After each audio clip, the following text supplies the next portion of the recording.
You briefly touched upon this, but on our side of the world, there's a lot of discussion about the U.S. dollar status as the world's reserve currency. Sorry, there's some feedback. It's kind of weird. What would be the effect upon the U.S. and the world economy if the dollar loses that status as a world reserve currency? Well, I don't know the answer to that, but I fortunately don't think it's going to be relevant. I think the dollar will be the world's reserve currency for some decades to come. I think China and the United States will be the two super economic powers, but I don't see any. I think it's extremely unlikely that any currency supplants the U.S. dollar as the world reserve currency for many decades, if ever. Charlie? Well, there are advantages to a country that has the reserve currency, and if you lose that, you lose some advantage. England had a better hand when it had the reserve currency of the world than it had later when the United States had the reserve. Eventually happened to the United States, it would not be, I think, all that significant. It's in the nature of things that sooner or later every great leader is no longer the leader. Over the long run, as Keynes said, we're all dead, and over the long run. This is the cheery part of the section. Well, if you stop to think about it, every great leading civilization of the past passed the baton. See, what do you think the probabilities are that the U.S. dollar will not be the reserve currency 20 years from now? Oh, I think it'll still be the reserve currency of the world 20 years from now. But that doesn't mean that it's forever. Okay. Section 4. Good afternoon. My name is Jerry Lucas from Newark, Delaware. You answered the question earlier about emerging markets. I just have a similar question. If you found a business that attracted you in sub-Saharan Africa, outside of South Africa, are the conditions right today to make that investment? Well, I might not know enough to do it myself, but I think I wouldn't rule. If it was attractive enough and I thought I understood the nature of the business, I would probably get some advice from some other people, and I might not end up doing it, but I wouldn't totally preclude it. I saw that done. The University of Michigan hired an investment manager in London who specialized in sub-Saharan Africa. And I thought, my God, how are they doing this? And what they did is the little banks would trade in the pink sheets in Africa. And the first thing people would want was not to have the money under their pillow. And they just bought all the little banks in Africa. And they made a lot of money. So it is possible, if you know what you're doing, to go into very unlikely places. I would say we're not very good at it. No, that isn't our specialty, but it can be done. And if we were poor enough, we might even be thinking about doing it, right, Charlie? I don't think so. Okay.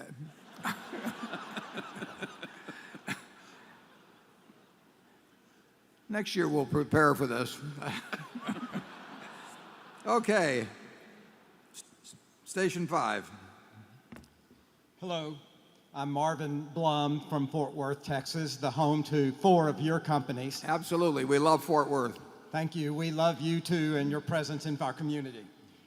I'm an estate planning lawyer, and it's interesting as we wrap up today to ponder that the baby boomer generation is about to pass along the greatest transfer of wealth in history. I can design plans that eliminate estate tax and pass down great amounts of wealth to the next generation.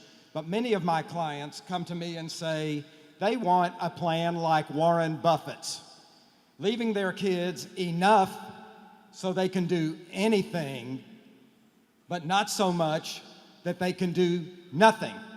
Now they ask me, and I'm asking you, how much is that? And how do you keep from ruining your kids. Yeah. Well,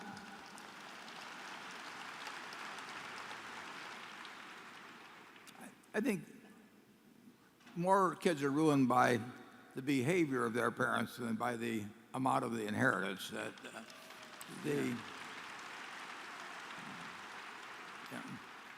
your children are learning about the world through you, and more through your actions than through your words. From the moment they're born, you're their natural teacher, and it's a very important and serious job. And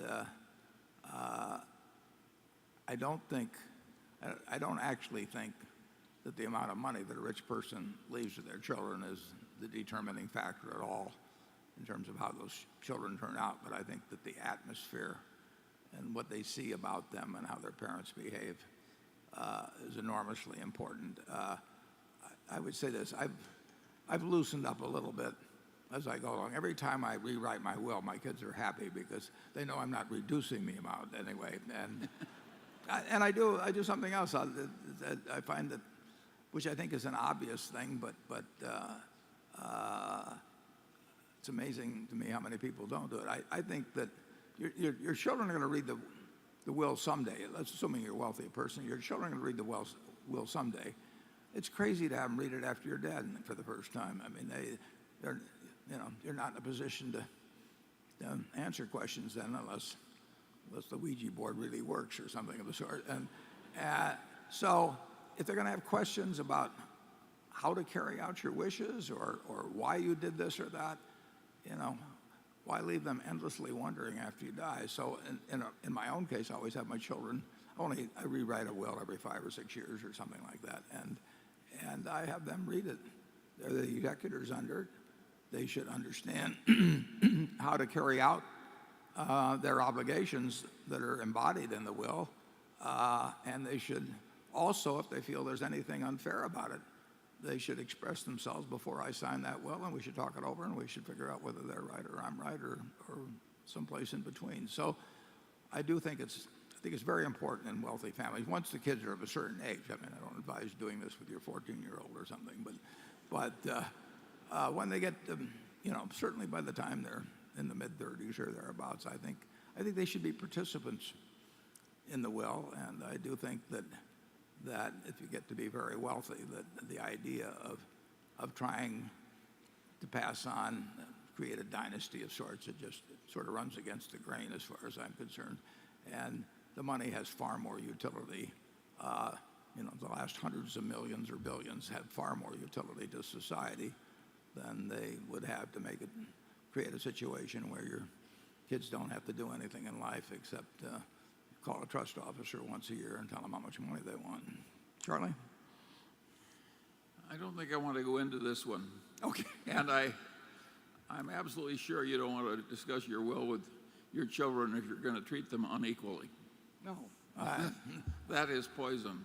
But one of the problems you have, and what you want to discuss just for that very situation is there may be circumstances where one child will have much more of an interest in one type of asset than another, or something of the sort. And if you want to make sure that your definition of equality in terms of handling different kinds of assets meshes, or at least is understood by the children, so that they don't think the fact that you gave one a farm and another a house or something of the sort resulted in inequality when you thought it was equality.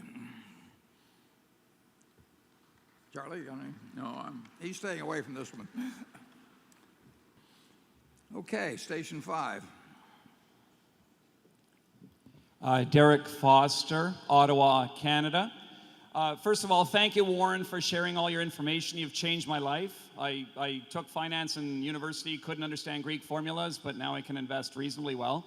My question to you is, in the past, you've said for an investor, for 99% of investors, you should simply stick money in an index fund and let it go and don't worry about it. Those 1% of investors choose your best 5 stocks and put a substantial amount of money in it. I'm just wondering, how about a strategy of perhaps buying 20 of the best stocks in America? You know, Procter and Gamble, Coca-Cola, Johnson & Johnson, whatever, the companies that have been around for centuries or a century or decades or whatever, and just leaving it at that. Do you think that would outperform an index fund over the long term? And I want Charlie's opinion as well.